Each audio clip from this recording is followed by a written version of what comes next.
Hello, welcome back to the channel, and today you join me in the parking lot of a Canadian Tire at a Electrify Canada station where I am charging up the 2022 Mini Cooper SE. I've tested out a fair few electric vehicles in the past before, but this is the first time that I have really been able to spend a full week living with one of these new products that have a lot of people curious into moving into the world of pure electrification. And I know that we can have a very separate argument and discussion when it comes to the feasibility of electric cars and if they make sense to you and your day-to-day living, but I'm gonna kind of do a separate maybe little write-up in the comments down below of what my electric charging and range was like in the Cooper SE. That will be, I think, a better way to give insight towards my full week of living with this product. But for now, I'm just going to finish off this overly sugary coffee,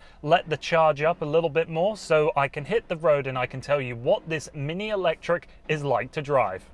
Okay, so we now have a considerable amount of charge in the battery pack, which is a 32.9 kilowatt hour lithium-ion pack, which is sharing a lot of the technology from BMW's i3, and it's essentially a 12-pack system that is in a T-shape living under what is the center tunnel and the rear seating. As far as I know, there is no impact on the precious interior space that is in short supply in a Mini, but that's nothing really to honestly complain about because that is essentially the point of a Mini Cooper. But for the SE, we have a single electric motor powering the front wheels. We have 181 horsepower and 199 pound-feet of torque, and Mini claims a range of 177 kilometers. And to be plain, I have seen very accurate numbers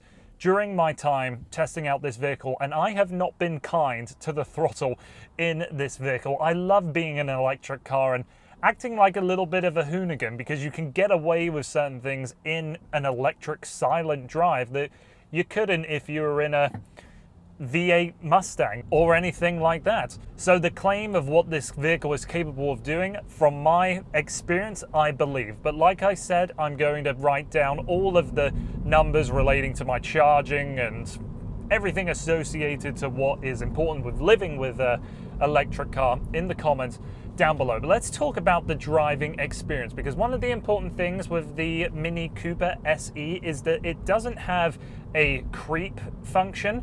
I've looked everywhere in the system menu and you have to apply the throttle to get the vehicle moving forwards and backwards. And when you reverse, that's quite a strange thing. I think most of us are used to modulating the brake pedal to gain speed in reverse, but in this you have to actually apply throttle to move backwards. And of course, being an electric car, the Cooper has regenerative brakes, and there's two modes, low or high.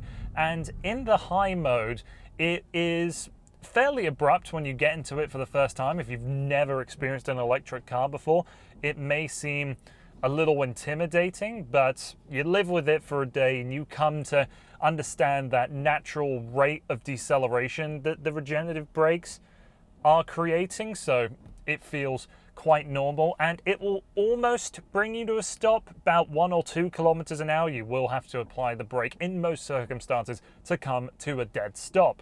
So there's the benefits of this Cooper electric like there is in any other electric car, but there's a certain level of joy that we get to experience all of this in a Mini Cooper, which is well known to have a very darty, very enthusiastic driving experience, and most of that is retained here. The steering still has that very direct feel, but it isn't as heavy as the last Mini Cooper I remember driving, even though this vehicle weighs about 250 pounds more than what a standard Cooper S would. There's very little body roll. The brakes, when you actually step down on the pedal, brakes very flat too. So even though in an electric car you had the benefit of really no powertrain noise, you've got no thrumming or vibration from an engine or a transmission, the Mini Cooper electric is still quite noisy. There's a lot of road noise, and this is a very open, glassy space, so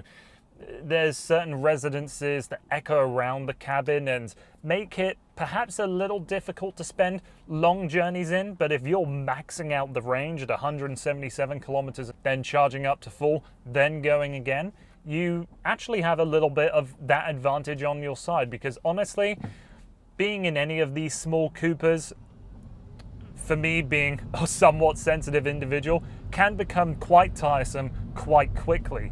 So being behind the wheel of this vehicle in many instances is better than the normal Mini Cooper, but there's certainly some elements of refinement that we just can't get past when it comes to the packaging of the Cooper. So beyond the Cooper SE's drive, is there much else to point out? Well, except for some badging and the lime green elements found on the inside and the outside, it's typical Mini Cooper in here. In fact, with the 2022 midlife update to this generation of vehicle, I think it has further improved the cabin of the Cooper. So you look at the steering wheel and it doesn't have those big chunky round buttons. Instead, it's these flatter elements, and even though they're in this glossy black plastic, which I'm never a fan of, it makes the whole steering wheel feel a lot calmer.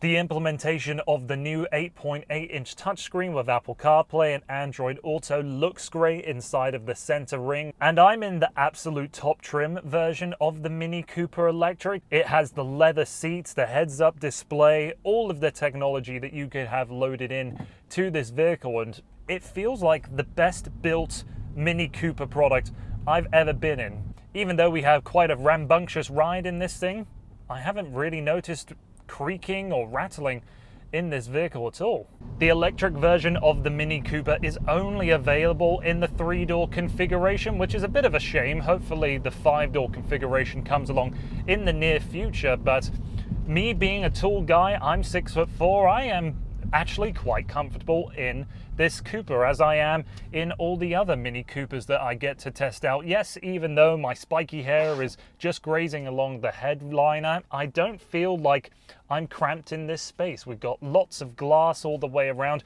I can really stretch out the seat and the steering wheel, bring it close to me, so stretching out my legs, no problem at all. I actually think the seats are quite decent here in this model, and with the diamond stitching, actually makes the space feel a little more premium than it actually is. Love the graphic across the front of the dashboard. I wish it would carry over to the rest of the piano black elements that's in the door cards, for example. So the Mini Cooper SE is, I think, quite a charming little vehicle. It's not perfect by any stretch. There's a lot of elements to it that can make it potentially difficult to justify for a lot of people. That low range number is significantly lower when we're talking about many of its new dedicated platform rivals. But if you're looking at a second vehicle in your household and you want it to be electric, I think something like this Mini Cooper SE could be a good deal. Maybe that situation and that price point changes for you depending on